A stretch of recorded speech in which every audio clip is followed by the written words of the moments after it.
We're going to go straight to a news conference being held right now in Cowlitz County with the latest on the shooting death of a deputy over the weekend and a separate connected shooting that left a man dead. Let's listen in now.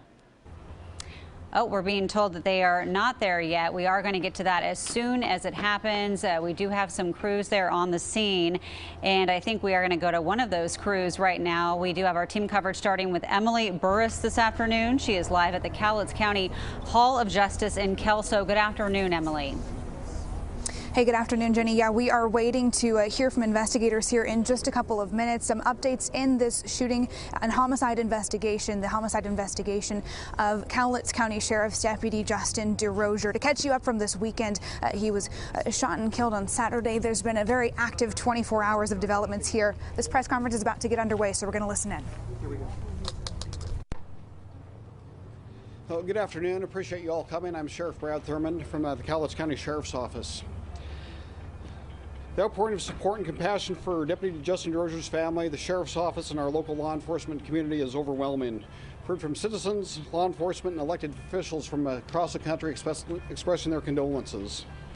While this is not a joyous moment, I'm happy to let the Cowlitz community know that we believe those who committed and helped cover up the murder of Deputy Justitn DeRosier have been found, though the investigation is ongoing.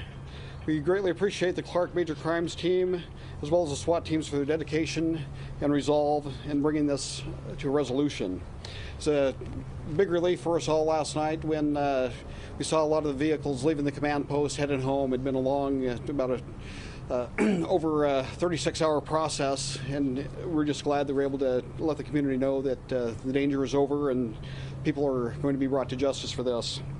There's an expectation of society for law enforcement professionals to act professionally, swiftly, and most importantly, appropriately. The brave men of the Kelso Police Department did that last night when they were involved in this operation. This was not the result we wanted to see with the suspect. During any investigation, the goal is to bring justice to victims and those who love them using a fair and balanced legal system. Not only have we been robbed of an exceptional father, husband, son, and deputy, Justitn DeRosier, we've been robbed of finding answers of why from this suspect. We are indebted to our community and law enforcement partners who have and continue to support us through this extremely difficult time. As of right now, service preparations are being made. We do not have a date or time yet, but when that becomes available, we'll certainly let you know. We're in the process of taking care of our staff, people from other agencies like 911, fire department, giving them support and resources for counseling at this difficult time and a chance to get together and talk through the pain that we're all feeling. We also want to encourage those in the community who are having issues or struggling with this to reach out to loved ones or contact the Cowlitz County Chaplaincy. They're willing and able and well trained to address any issues and concerns that citizens have who are dealing with the grief and loss over what's occurred in our community over the last 2 days. So I appreciate you all coming, and next up we have a representative of the Behind the Badge Foundation. Good afternoon, thank you. My name is Brian Johnston. I'm a sergeant with the Monroe Police Department. I also lead an organization called Behind the Badge Foundation. One of the things that we do is we host a large number of specialized individuals during a line of duty death who respond to agencies at the agency's request in order to help out the agency in completing a honors-driven memorial at the family's direction. Our job starts right away to help in planning this memorial that could be in the next 10 days. We will also support the family during this tragic time, as well as the agency and the community. Thank you.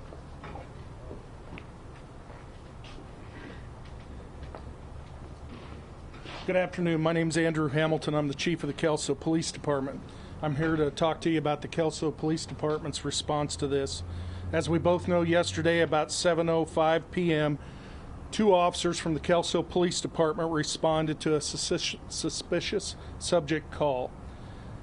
While at that call, they were met with an armed combatant. Shots were fired, and the subject was later pronounced dead. The Kelso officers involved were Sergeant Rich Fletcher and Detective Tim Gower. Sergeant Fletcher is a 24-year veteran of the Kelso Police Department. He is assigned as a patrol sergeant and is also the team leader for our local SWAT team. Detective Gower is assigned to the Detective Division. He was working overtime patrol to help cover for the county on this day, and he's also a 24-year veteran of the Kelso Police Department. We're very proud of the tense situation these officers had to deal with and the professionalism they showed. As with all officer-involved shooting, both officers are currently on paid administrative leave during the investigation of the case. The investigation is being completed by the Clark County Major Crimes Team, Regional Crimes Team, and I would also like to thank all the outpouring of support that we've gotten from all our law enforcement partners and the community here in Southwest Washington. I'm going to turn it over to Major Crimes. I'm Sergeant Brent Waddell of the Clark County Sheriff's Office. I'll speak briefly about the investigation. It's a very fluid investigation. Multiple detectives, multiple agencies that are looking into it. The Clark County Regional Major Crimes Team is investigating not only the homicide of Justitn, but also the officer-involved shooting. So right now, there's 2 people that have been taken into custody in this matter so far. One is Matthew Veach. He was booked for rendering criminal assistance in the 1st degree. And then Michael Veach was actually taken into custody on a Department of Corrections warrant unrelated to this investigation.